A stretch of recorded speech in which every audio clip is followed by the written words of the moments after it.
We're back and welcome to Studio Galaxy 473 in Confero. And this is the second part of our Saturday program.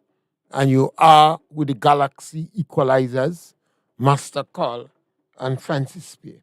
And the topic we're discussing today is the negative impact and consequences of the NDC policy in our society.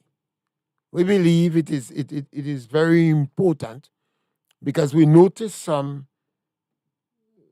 different policies of the National Democratic Congress that we believe will have serious consequences in the future and could take years for us to understand the policy or move away from those policies.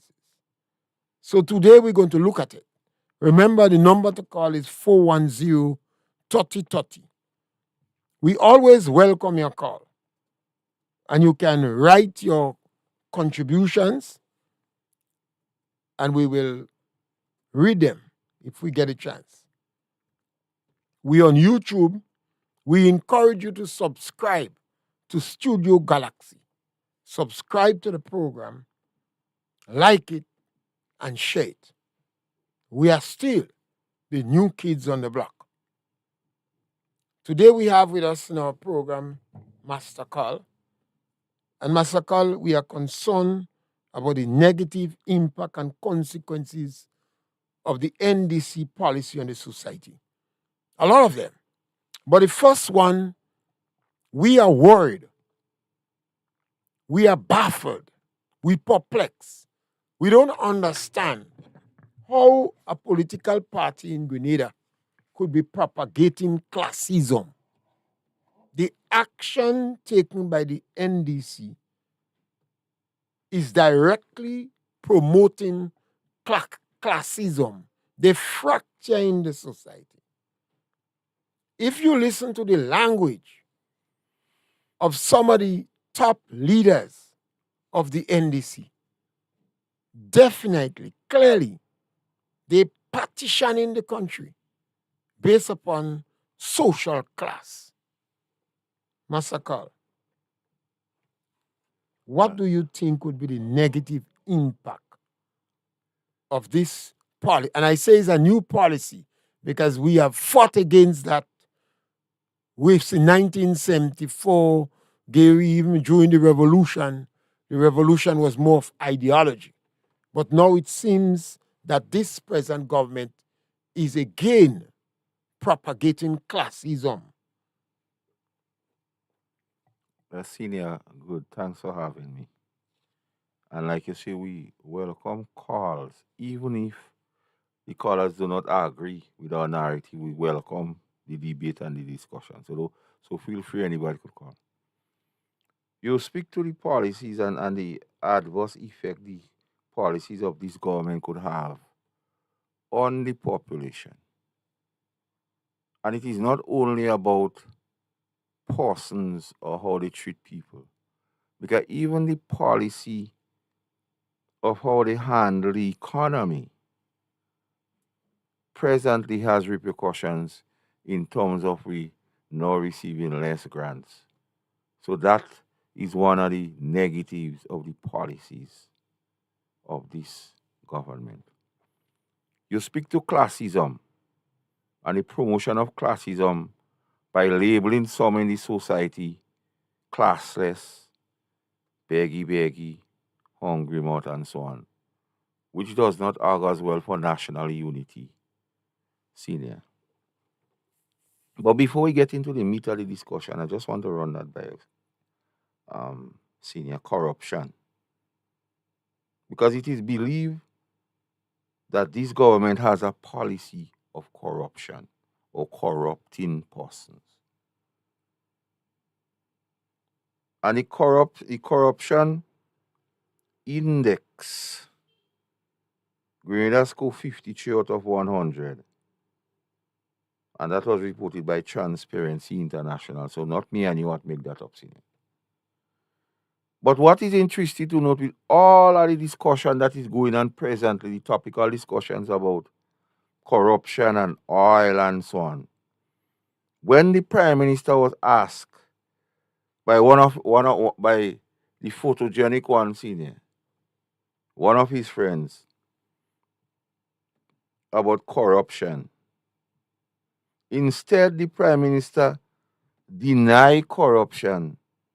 He went on the attack, and say some people has no moral authority to talk about corruption.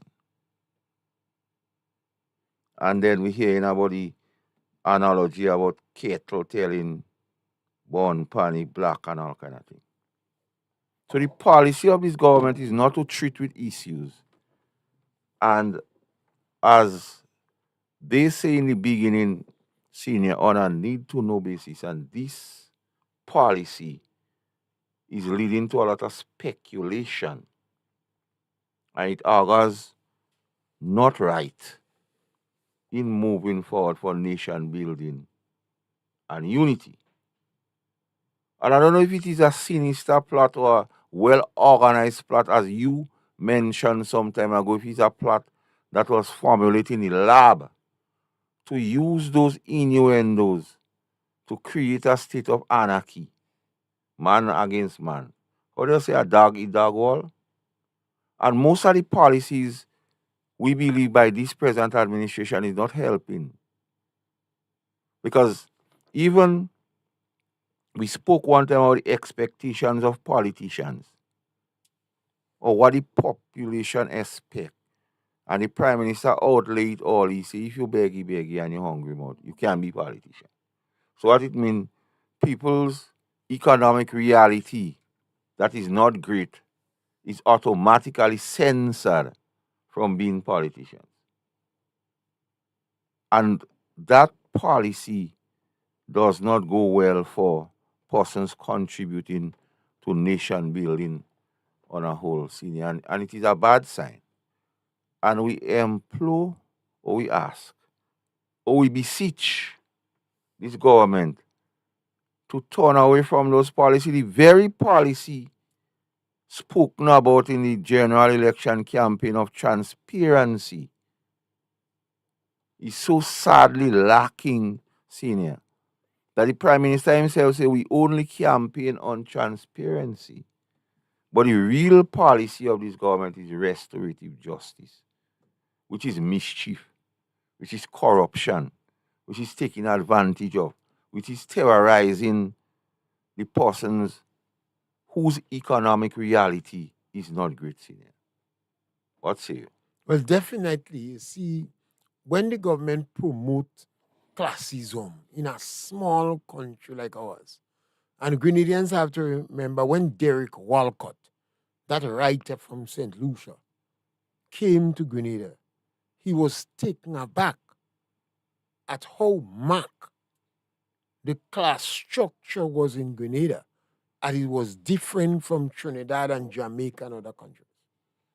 You have situations where people living in the same community, in the same home, come from the same school with you, but they believe you are in a lower class than them. And over the years, succeeding government fight this mentality in our country. But if the government establish, if the government is permitted to reestablish the class structure in our country, it could have serious consequences, particularly if it get entrenched in our schools. Because some teachers, some stakeholders, some people in academia, our intelligentsia could well believe because they are highly certificated, they're in a better class than you. They're in a different class. And they would not do justice to the children that they consider as classless. In yesteryear, you had issue of color this person have a dark skin. Mm-hmm. You have big nose, thick hair, and kinky hair, Big lip. big lip, and you're black as coals. Mm-hmm. They say you're black as coals. You're like a tar baby. You black like a new cow chain. Yes, some people cry out that they was not given permission to do common entrance because they had to choose the fairer child. Yeah. In sports, they choose the fairer child. Insularity. There are records of children getting 30 and 40 lashes. They say if they bleed, they bleed. Mm-hmm. They would beat the children and they say, tan his hide. Tan his hide. So you're back. And that was for the black children. For the black children. They didn't say beat fair children. They said tan his hide. They used to hobble the girls, pull the skirt in front of the leg, and beat them in the back. Nobody cared because they say drain the bad blood.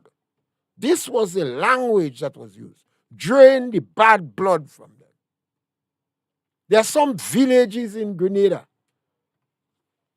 villages like Montrich, Paul's, Dunfermline. They was treated with contempt. You had River Road and Tempe. Mm-hmm. So Tempe people were treated better than River Road people. Most of the people in Dabo and other areas was country people that went down in town and they squatted on land. But what? So they were not treated the same way as those people they believe was in higher class. But that is happening even now. Well, now, after we fought that years, and we seem to have gotten that to be more, there seems to have more changes. This government is re-establishing class structure.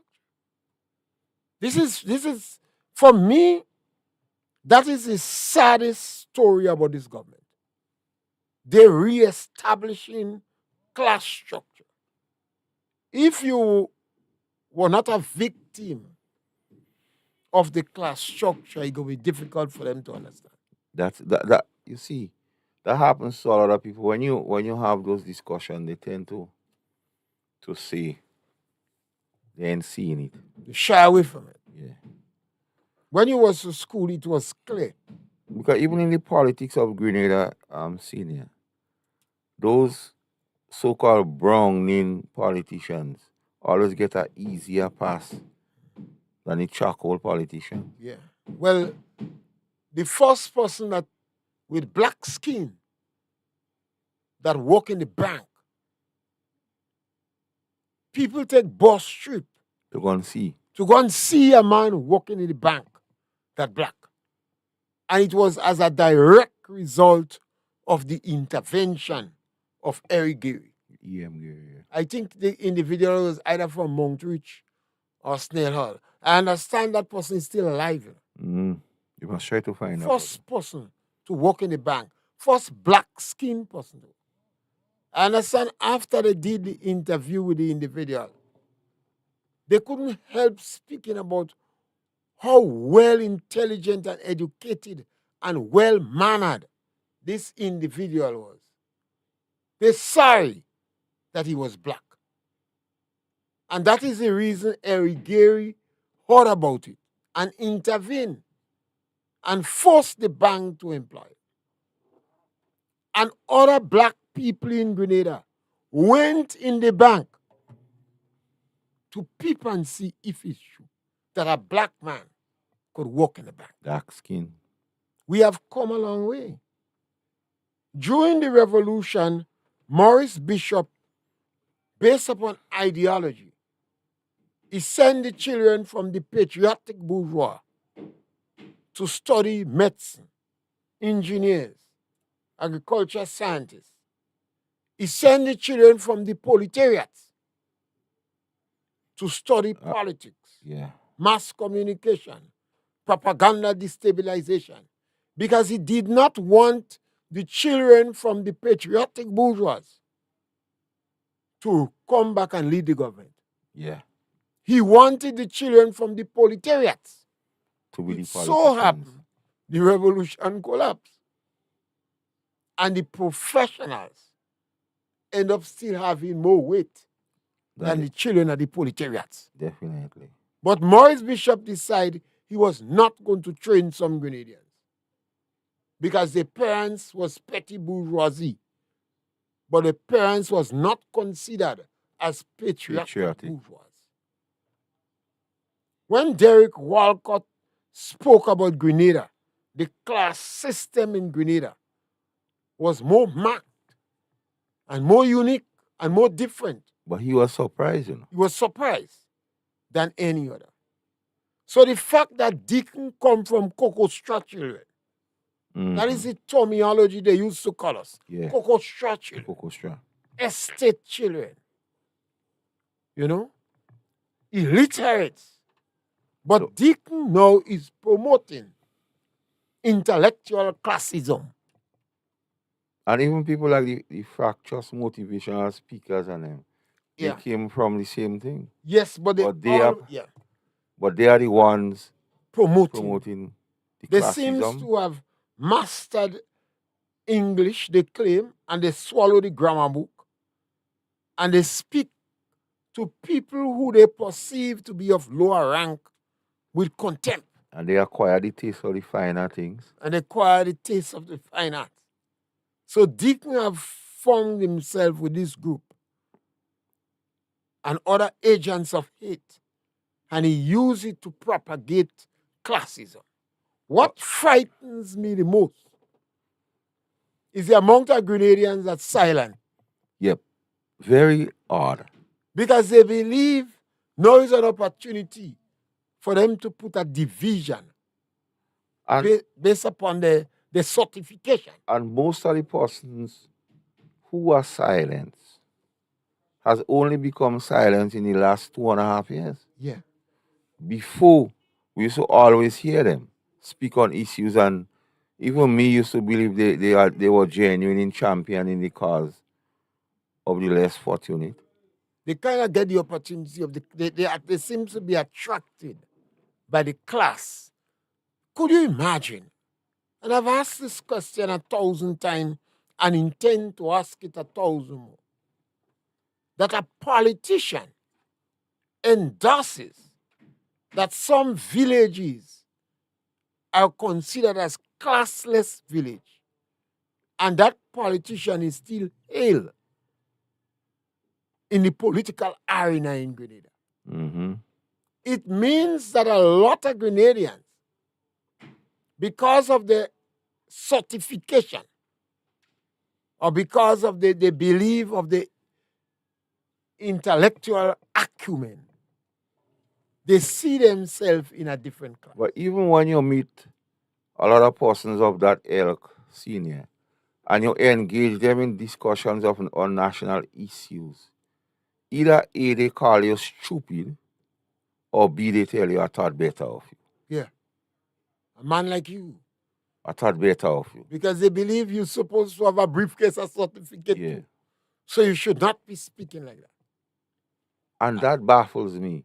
Because when this present government was the first in Parliament, the Speaker of the House gave everybody an opportunity to speak.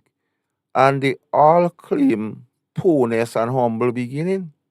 They all man jack, hang the jacket on poor people and poor people children. But the next day, they start a serious assault on poor people and poor people children.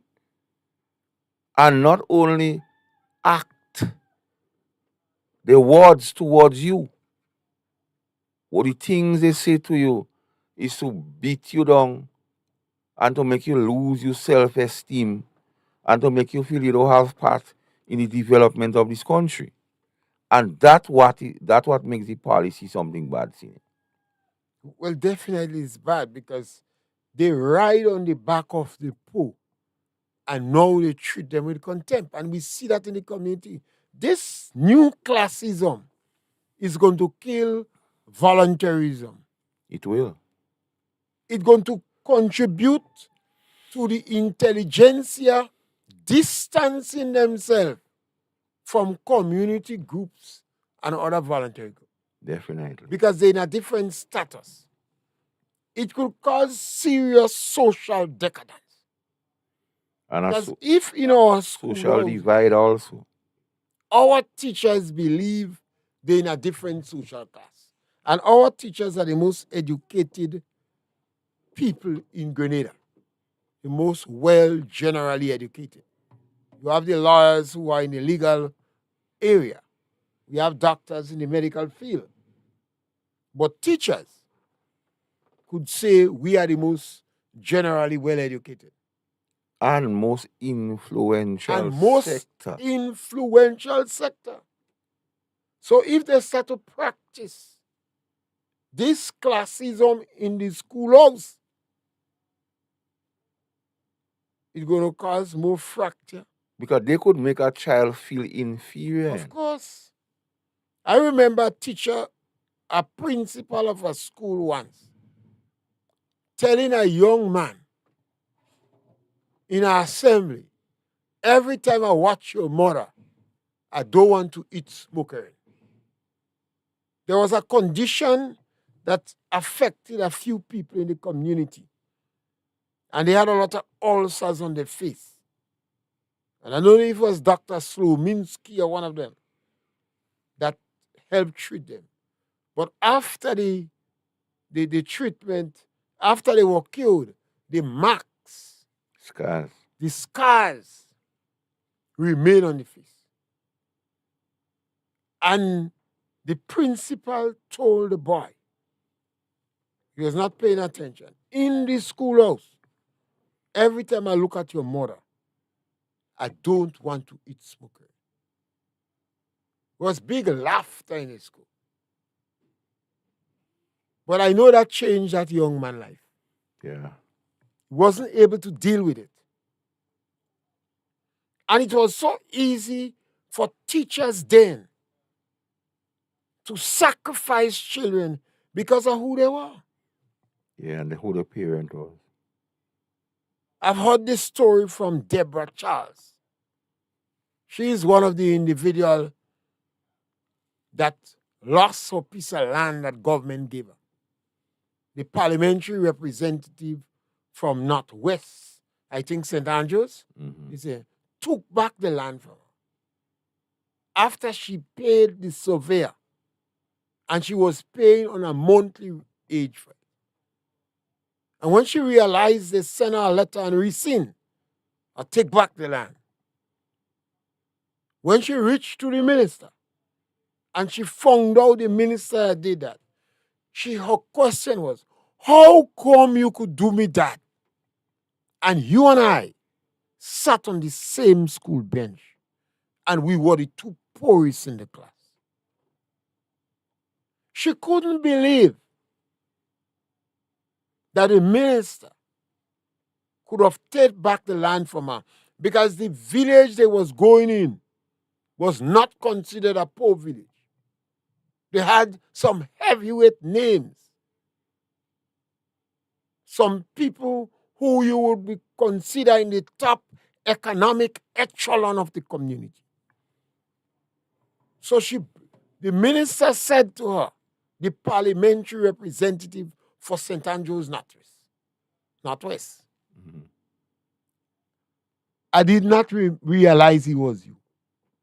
I did not realize it. She took back the land from that individual. She had been elevated to a new class because of her academic achievement. But that woman did not rise. The propagation of classism in our country will have serious social. And just to say, senior, most times that case you just cited, it only happens because one person got the opportunity, the other one didn't get him. One person got the opportunity. The minister father was the deciding factor. Okay. His father was the deciding factor. Whereas Deborah Charles, her relatives died in the Great Fire. 3 of them died one time in the Great Fire. So she became question mark was And her name. her parents did not rise from the ghetto. Nah. So she took back the land from her. That is why we in Grenada have to worry. About the policy. The policy, when government propagate class, you see, these things are always in your society. But if the government has it as a policy, then it serves as a catalyst for it to rise. Because it will be difficult to suppress it. in the first couple months of this government, really, persons in Carrico again, when the information was brought to the legal advisor to government, the Attorney General, it was like a big joke. Yes, she laughed. She felt that these people is nothing. You see, I could well identify with that, In Tonglong, I remember when some people used to refer to us as stinking Gayites. It was a common term to call people cadavers, illiterates. They find people say, of course, they know they're illiterates. That in those days, people used to say, I'm not well lettered. Yeah. They have found a palatable, sophisticated way to say they can't read and write. They can't pick up the name if they see it passing. They used to refer to them as they born big. Yeah, they would say, I'm not well lettered.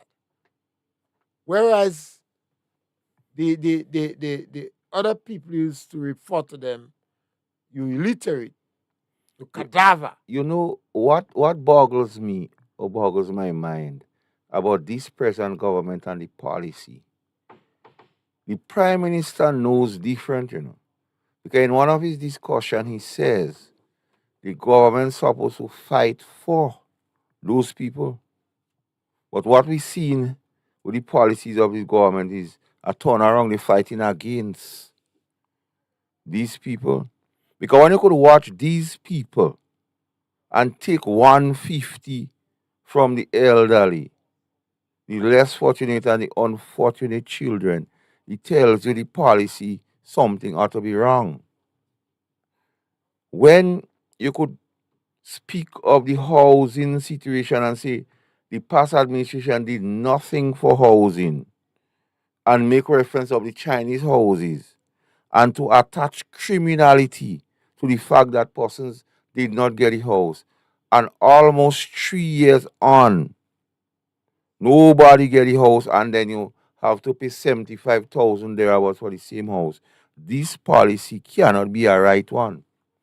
When you speak to making everybody permanent as soon as and in 12 months, and then you come in and make excuse now about functional review and all other issues and all other semantics to not doing it, that policy cannot be right,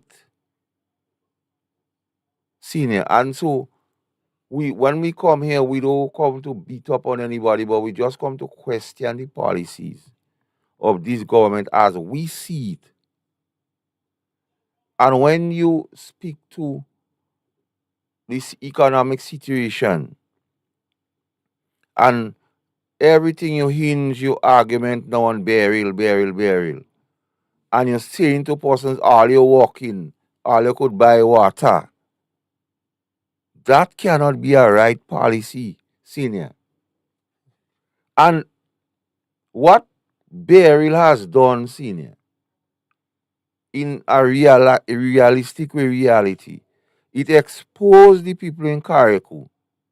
Because for a very, very long time, we used to see Carrico people have money. That was the narrative being branded about, don't worry, man, Carrico have plenty money. So, senior, the question is, if that is true, why they don't fix in a place and they're depending on the government to help them? And the same government making all kind of simmy-dimmy. So that cannot be a right policy, senior.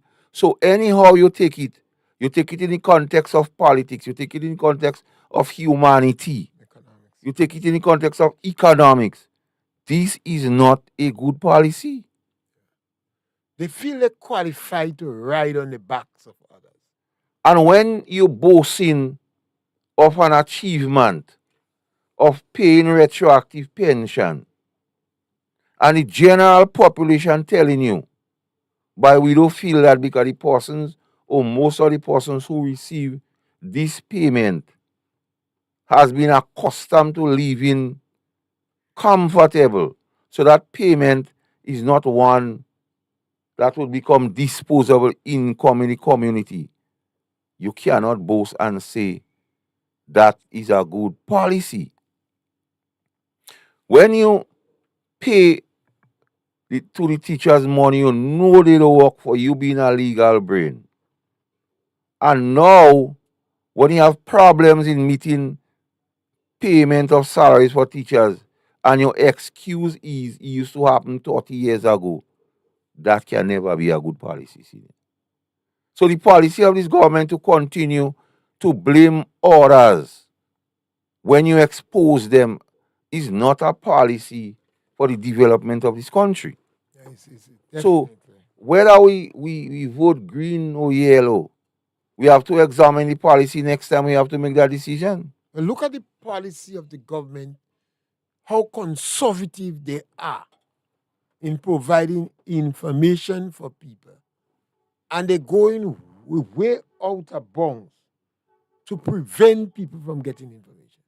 And the other thing I want to mention, senior, during the campaign, persons said to this government, all you does pay late.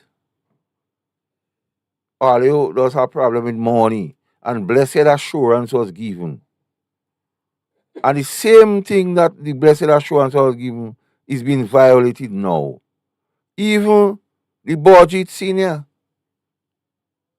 which might be read, it could be in March.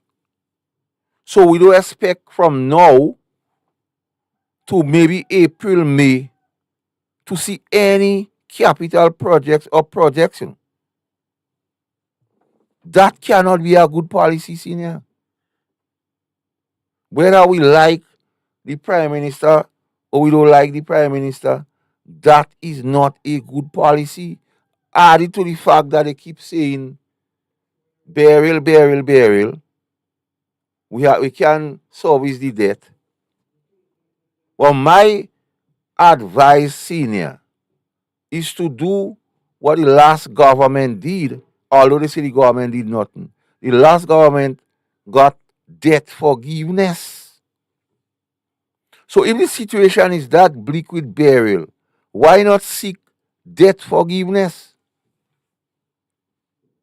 Just putting it back, hoping to kick the football down the road. Somebody got to play with it. That cannot be a policy pushing it on. Senior, you have to face issues head on. So the whole makeup and policies of this government is not giving the population much confidence. And everything in Grenada now is laced with the perception or real corruption. And the Prime Minister is not defending corruption. He's saying others used to do it. Well, I consider that all governments in the past, all governments try to minimize or reduce the incidence of corruption. This government seems to have a policy that opened the door to corruption. Why do I say that? The government had the issue of contract. No more than $15,000 could be given to given as contract to a Without minister. bidding. People argued that a minister have too much power and they go to give their friends. So the government decide no more than $15,000, and the Ministry of Communication officers there have to be involved in etc. This government changed it to $100,000. the government legislate discipline. I think perhaps it's only Grenada in the Caribbean. I know some countries, Jamaica and others, put it, but they didn't legislate it. They legislated discipline and ensure that you're going to have only $15,000 no more. And what percentage must be to manage the government the policy the economic policy, the budget. What percentage must go to Yeah. Fiscal resilience, physical yeah. resilience?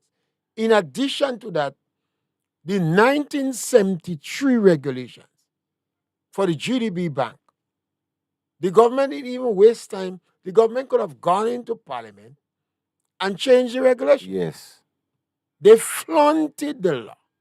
With impunity. So the policy of this corrupt policy of the government going to have a rippling effect on the ground. Yeah. If the priest could play, who is me? You see what is going on in National Lottery? Well, this one is one that restorative justice in full flow. If you do your research, senior, and the chairman of the board, his relationship to the prime minister, and the dealings prior to the election, you will realize restorative justice in full flight, which is opening up the door wide for corruption and corrupt practices. And the prime minister knows, because there was a particular minister who raised the issue. Information suggests he gave the minister blessed assurance that he and the attorney general will look into it. Information suggests when the same minister say, well, you tell me you will do something but nothing else doing, he say you don't trust the man. You lose confidence and trust and the man make him go. So he legitimizing corruption. And what is sad, senior? The moral champion, good governance integrity, sits there and co-sign to this nonsense. That is my biggest takeaway from that. A man who knew all that was wrong during the NNP time and continues to speak on the NNP. And the corruption is right there, so. And he's saying nothing. Case in point, the CBI. When you heard that gentleman spoke about the CBI before 2022, the CBI was like the devil incarnate to him. Now he is praising the CBI. So the policy of even flip-flopping by the champions of morality is not a good policy, senior. And that is why when I speak of this government, I speak of the policies and not individuals. The things they are doing. We have to be very careful as a people because what we see in the pattern, the unconventional things that are done, the policy of the government going to have a rippling effect. Because if the government is blatantly flaunting laws for the purpose of benefiting the members, if the government is establishing individuals on boards that seems to be preoccupied with enriching the coffers, They're fooling their boots. what is going to happen? You're going to find us the rippling effect on the ground. Public officers going to watch these things and maybe say, "Me time come." Yeah, if they're doing it, I could do it. And the government is going to continue to set up boards that believe it is their time to see if they could And that is what concerned me most in terms of the hospital situation. You know. Because the minister is the one responsible for appointing people on the boards. I hope that don't become another cash cow, you know. Well, obviously it will be at the detriments of the poor of the poor. And then the policy of this government of untruth, senior, that is something we must spend a minute on. The ability of this government to look straight in the face of Grenadians. The Samoa Agreement, this latest oil thing, the thing with the Polish gentleman, faith organization, and the oil documentation senior. And the prime minister is the chief in speaking on truth. That cannot be a good policy, senior. Well, it never was. The government had a policy, and if we take it under the heading of information is based upon need to know, over the last 10 years of the previous NNP government, they were very liberal with information. They provided information in two press conferences after every cabinet meeting. The ministers did not hesitate to hold discussion with the press. Now we have a government that talk about information is based upon need to know, but they deliberately hiding information, and I believe that they hiding the information to help to facilitate the corrupt practices. Because case in point, the GDB, at first, when the news broke out, Andy Williams, they denied, they say, oh, propaganda thing, then we get to know is that. And then here are other ministers again. Because even if we know they shouldn't take the money, but they believe they justify to take the money, why don't say? Why keep that information? If you're saying you don't see nothing wrong, why is the reason for not being truthful? Even directors on the board, you borrow from yourself.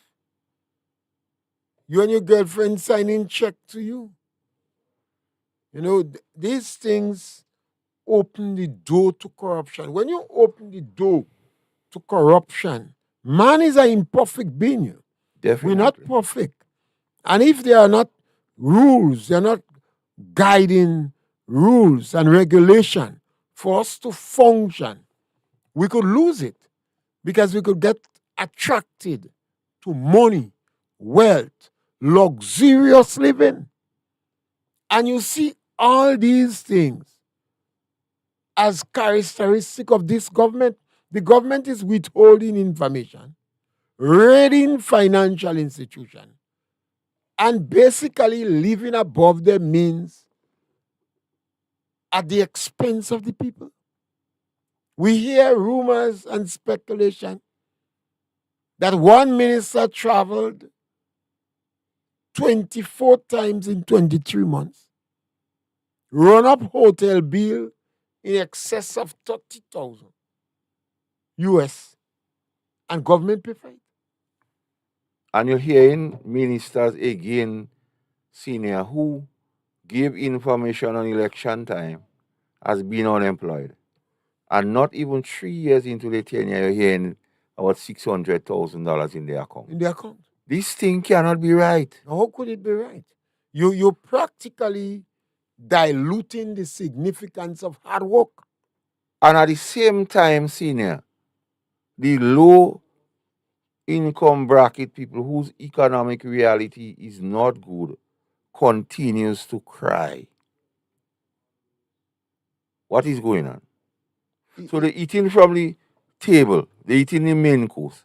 They still bending down and pick up the crumbs and eat. What is going on? No trickle down effect.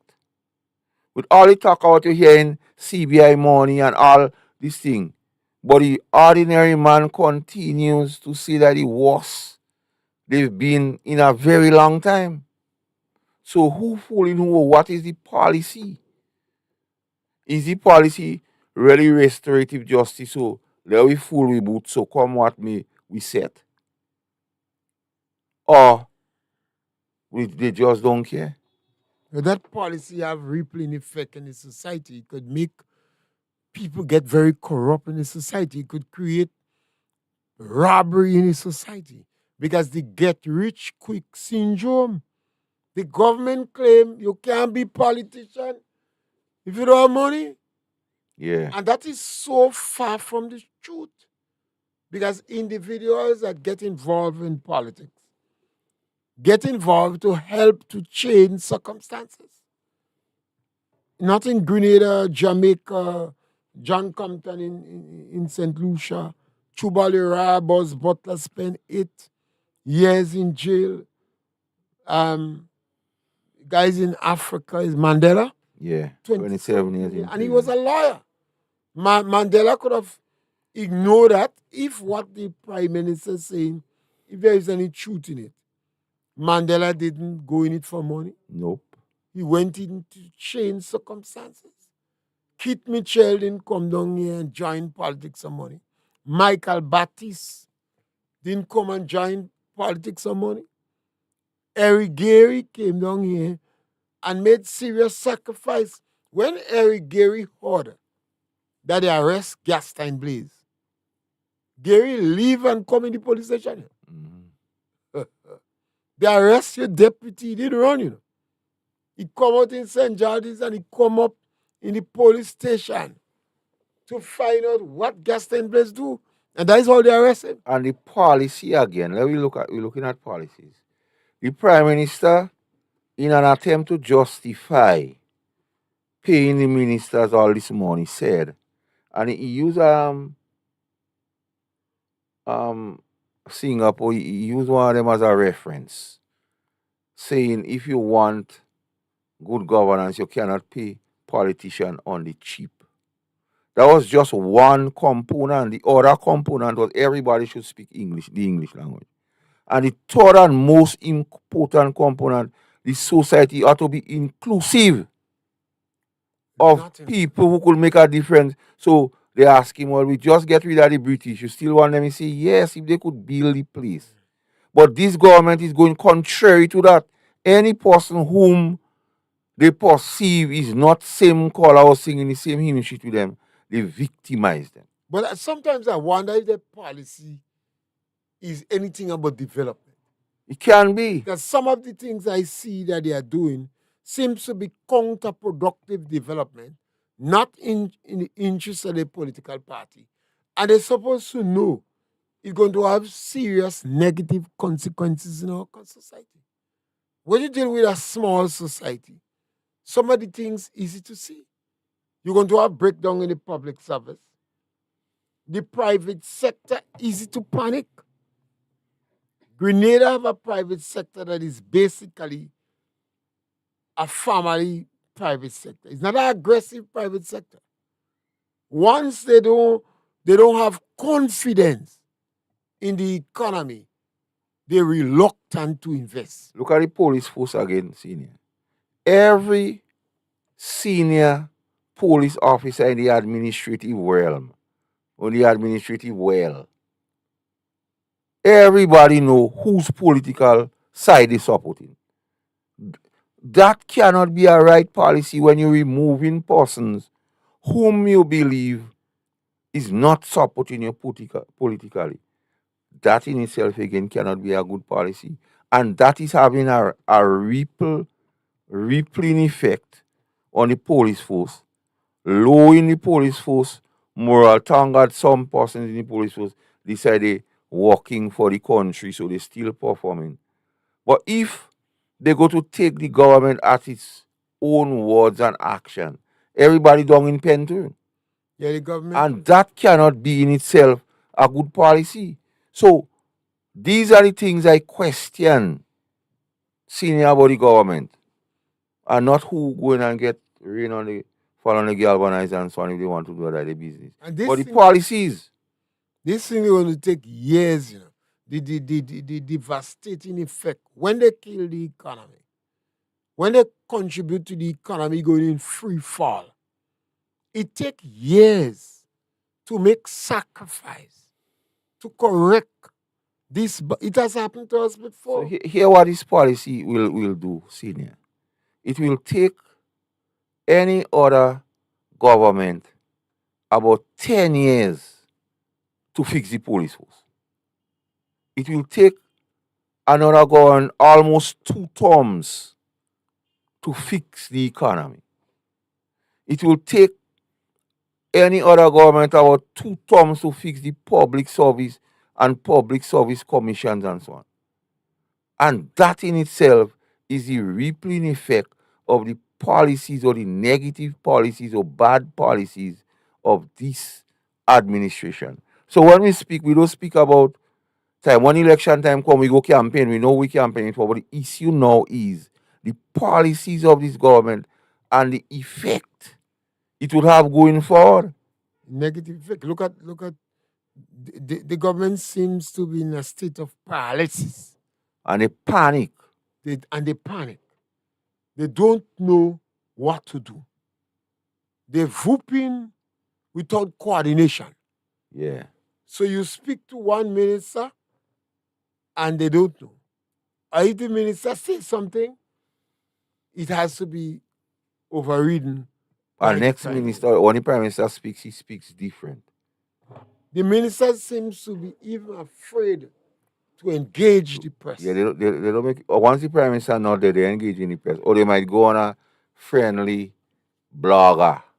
They're afraid to engage the press, and the best of the ministers would not be realized, whereas the downturn in the economy going to contribute. Because I firmly believe, as senior, that the prime minister is not listening to Dennis Cornwall and Lennox Sancho. He can be listening to them and the stupidness going on in the economy. And I could guarantee that no other government would follow this administration and say they meet plenty money. You think that will happen? No, I think they were so excited when they reached it, Exuberant. and that's what it makes it so difficult to understand. You met a comfortable platform to build on it. Our people didn't expect you to have all this axe to grind. Why initiate policies that could have years of irreparable damage to the economy? The Minister of the Attorney General and Minister of Labor said we could do serious damage. She felt the word serious was not impactful enough. You say irreparable. Irreparable damage. When people lose their job and they believe they was victimized, how do you expect them to deal with it? But you know that in itself, or that statement by the Attorney General, was a watershed moment in the politics of Grenada. Because the country has entered the phase of irreparable damage. So when she said that, we thought she was just speaking. But the fact that she said, let's be straight. She says serious, and she finds serious didn't get the attention. So she said Serious or irreparable. serious, you know. And that is as a result of the policies of this government. See? Time flies. Yes. We have less than 10 minutes to go, and as we say, we encourage you to subscribe to Studio Galaxy. The number to call is, do you have the phone attached? 410-3030. You could give us a call if you have observe any posting that we want us to read. We will read it on. But Master Carl, one of the policies of the government again that seems to baffle the best of us is a housing policy. 100 house unit is sitting in Carrico. It was built for people in the lower income strata. Burial Pass. You have more than 100 persons in Carrico in the lower income bracket. that have had serious damage to their household. The government refused to give them the houses. The government find the house looking too good. Well, what name they call it again? Condominium. Condominiums. They find this low-income house, we go change in it. And what is rumored on the ground? That the government intends to sell the house to their friends in the diaspora, rather than give the people here who they take back the keys and the people who lost their home. But So one have to ask, what would be the impact of this? But what is sad about the whole issue, the Prime Minister, before he became Prime Minister, said not giving out the house was criminal.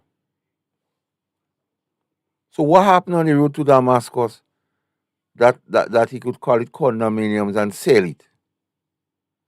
And that is a policy that is strange and unusual. And then he said, when you see those things happening, ask yourself, who pays for the rally and the big fete? Which again is a strange policy. Very difficult to understand. But this housing policy is causing hate, division. It comes back to the class system. They believe that these people, the houses are more valuable than them. They can't put them in these houses. They're going to put people from the diaspora. I had the opportunity to speak to one woman who worked with government all her life. She applied for a house and was successful, but they tell her she had to pay $70,000. And she's 59 years, going on 60. In fact, she's on pre-retirement leave. And when you speak to her, she shed tears. She said, I would never own a house. $70,000. They abandoned the policy of rent to own. And I constantly ask, what the poor of the poor do Deacon and this group? Why this hostile policy? What is the Chinese was he saying in their mind? The Chinese invent diplomacy, so they wouldn't make any public pronouncement. How could this government go and ask countries to assist them with houses? That is one of the reasons I believe we're getting less grants. Well, obviously, if you functioning like that, countries have to ask, why give you a grant? Other Caribbean countries must be shocked as we do. You refuse to give the people the houses, and you decide, no, they can't get it. The amount of bitterness, the amount of anger that people will be feeling. Imagine people were given the keys to these houses. Some people were given, yes, you could get a house, but you had to pay $70,000. Well, the bank wouldn't give them loan. And based upon their income, they could never qualify for loan. You know? So this, as we try to, it's not easy to look at the impact and the consequences of government policy within an hour. Time flies. We might have to continue next. But we provoke discussion on that. And that's what we want. And maybe next week we'll continue on the impact of government policies on the society, looking at some of the other heading areas that we have not looked on. We want to thank Masakal as usual, being on this program, help us to look at government policies. Yeah. It's so easy to look at what an individual say when he's speaking out of script. But government policy is the one that's going to dictate what happened. Or how it happened. How it happens. And we could look at the impact. Because when government have a policy, you expect it to have a certain impact. People could question government on what is the impact. As we appeal to people for the government to tell them about the 100 house unit. We appeal to people for government to tell us about why promote classism in our society. What is the benefit of What is the benefit of it? We don't know. And this third point, I think, is three that we really look at: the withholding of information. Yeah. Government promise to be more liberal with information. They more in fact, Because they perhaps, challenge the NNP, you know. They say, yes, all afraid certain media. The Prime Minister says, scrutinize me, but as we start to scrutinize him, they calling for, they saying, close down radio station, don't listen. they wanted to legalize freedom of information. Yes. They offering to jail radio personalities, Yes, and hang them in the street. This is a language that comes from senior leadership. Bray donkey bray. They're saying, imagine a minister in parliament and posting on his page who should starve and who shouldn't get food. So we will continue perhaps next week looking at the impact of government policies, part 2. We want to thank you very much for listening to us today again. And our job with the Galaxy Equalizers is to just to provoke discussion. Thank you very much.